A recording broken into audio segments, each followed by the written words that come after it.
Action! Selamun aleyküm! Action! Salud! Madad! Tak!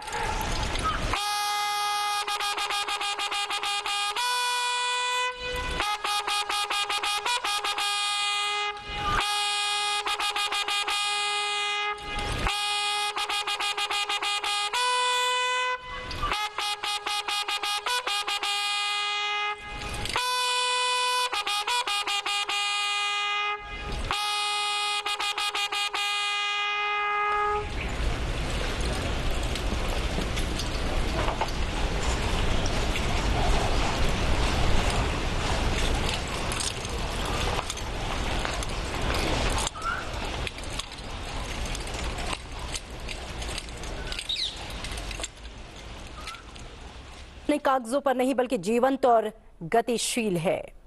जब संसद में राष्ट्रपति का स्वागत किया जाता है तब वो क्षण देश के गौरव और लोकतांत्रिक मूल्यों को सलाम करता है।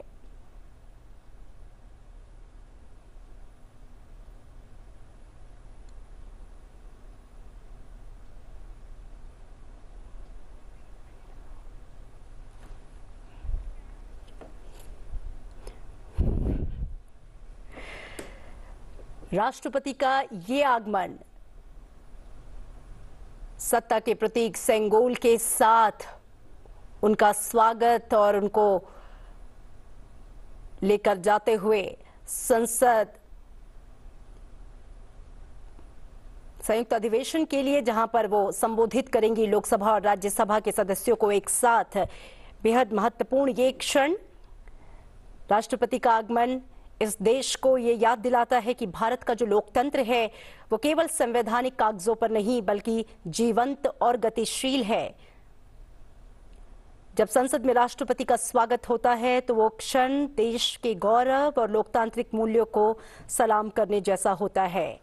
भारतीय संस्कृति में राष्ट्रपति का संसद में प्रवेश अतिथि सत्कार की भावना से भी जुड़ा है।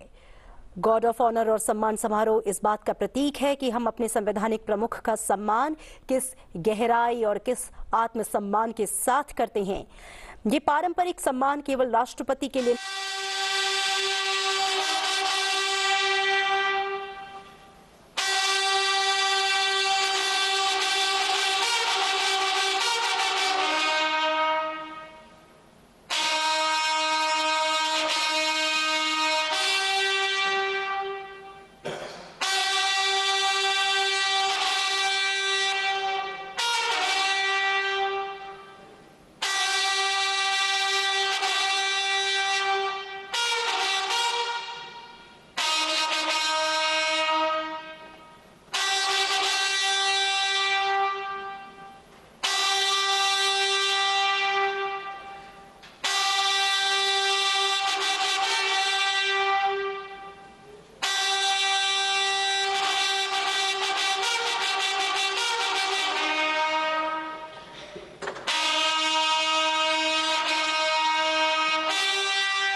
माननीय संसद सदस्यगण, संसद की इस बैठक को संबोधित करते हुए मुझे हार्दिक प्रसन्नता हो रही है।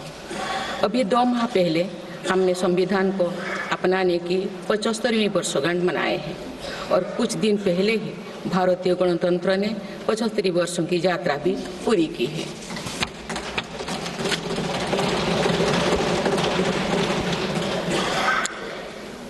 ये अवसर लोकतंत्र की जननी के रूप में भारत के गौरव को नई ऊंचाई देगा।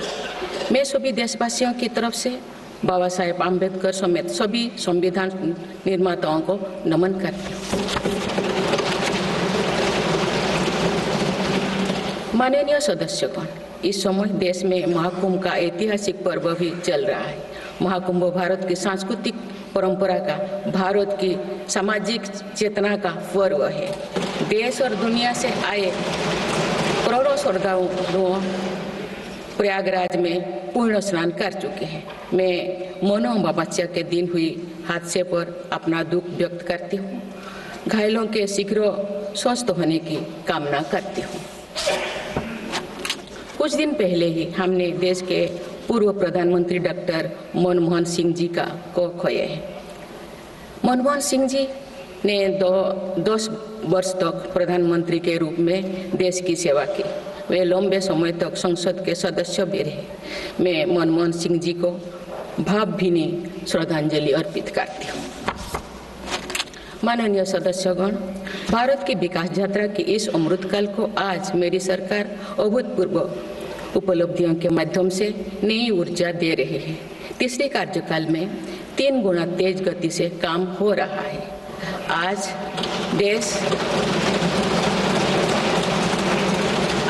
देश बड़े निर्णयों और नीतियों को असाधारण गति से लागू होते देख रहा है और इन निर्णयों में देश की गरीब, मध्यम वर्ग, युवा, महिलाओं, किसानों को सर्वोच्च प्राथमिकता मिली। मेरी सरकार ने तीसरे कार्यकाल में सभी के लिए आवास के उद्देश्य की पूर्ति के लिए ठोस कदम उठाए हैं। प्रधानमंत्री आवास योजना का विस्तार करते हुए 3 करोड़ अतिरिक्त परिवारों को नए घर देने का निर्णय लिया गया है। इसके लिए 5,36,000 करोड़ रुपया खर्च किए जाने की योजना है। मेरी सरकार गांव में गरीबों की उनकी आवासीय भूमि का हक देने और वित्तीय समावेशन के लिए प्रतिबद्ध है। इस दिशा में स्वामित्व योजना के अंतर्गत अब तक 2 करोड़ 25 लाख स्वामित्व कार्ड जारी किए गए। इनमें से करीब 70 लाख स्वामित्व कार्ड पिछले 6 महीने से जारी किए। पीएम किसान सम्मान निधि के तहत करोड़ों किसानों को पिछले महीने में 41,000 करोड़ रुपया की राशि का भुगतान हुआ है।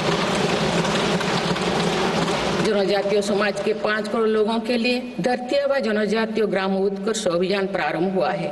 इसके लिए 80,000 करोड़ रुपये का प्रावधान किया गया है।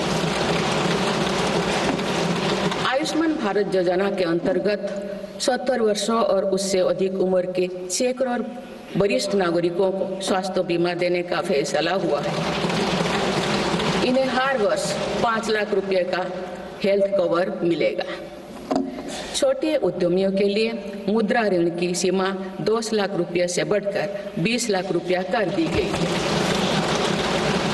मेरी सरकार ने युवाओं की शिक्षा और उनके लिए रोजगार के नए अवसर तैयार करने पर विशेष फोकस किया है। मेधावी छात्रों को उच्च शिक्षा में वित्तीय सहायता देने के लिए पीएम विद्यालक्ष्मी योजना शुरू की गई है।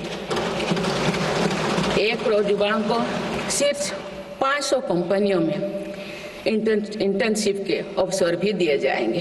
पेपर लीक की घटनाओं को रोकने और भर्ती में पारदर्शिता सुनिश्चित करने के लिए नया कानून लागू किया गया है। सहकार से समृद्धि की भावना पर चलते हुए सरकार ने त्रिभुवन सहकारी यूनिवर्सिटी की स्थापना को प्रस्ताव स्वीकृत किया है। सरकार ने प्रधानमंत्री ग्राम सड़क योजना के 4थे चरण में 25,000 बस्तियों को जोड़ने के लिए 70,000 करोड़ रुपया स्वीकृत किए हैं। आज जब हमारा देश अटल जी की जन्म शताब्दी का वर्ष मना रहा है, तो प्रधानमंत्री ग्राम सड़क योजना उनके विजन का पर्याय बनी हुई है। देश में अब 71,000 वंदे भारत, अमृत भारत और नमो भारत ट्रेन चल रही है, जिनमें पिछले 6 माह में ही 17 नए वंदे भारत और एक नमो भारत ट्रेन को जोड़ा गया है। वन नेशन वन इलेक्शन और वक्फ अधिनियम संशोधन जैसे कई महत्वपूर्ण विषय पर भी सरकार ने तेज गति से कदम आगे बढ़ाए हैं। माननीय सदस्यगण, मेरी सरकार के 1 दशक के कार्यकाल ने विकसित भारत की यात्रा को नई ऊर्जा दी है। विकसित भारत के विजन में जन भागीदारी का सामूहिक सामर्थ्य है, देश की आर्थिक उन्नति का रोड मैप है, डिजिटल क्रांति के रूप में टेक्नोलॉजी की ताकत है और आधुनिक इंफ्रास्ट्रक्चर आधार भी है। मेरी सरकार के प्रयास के बल पर भारत दुनिया की तीसरी सबसे बड़ी अर्थव्यवस्था बनने जा रही है। உடனுக்குடன் செய்திகளை தெரிந்து கொள்ள சன் நியூஸ் பெல் ஐகானை கிளிக் பண்ணுங்க।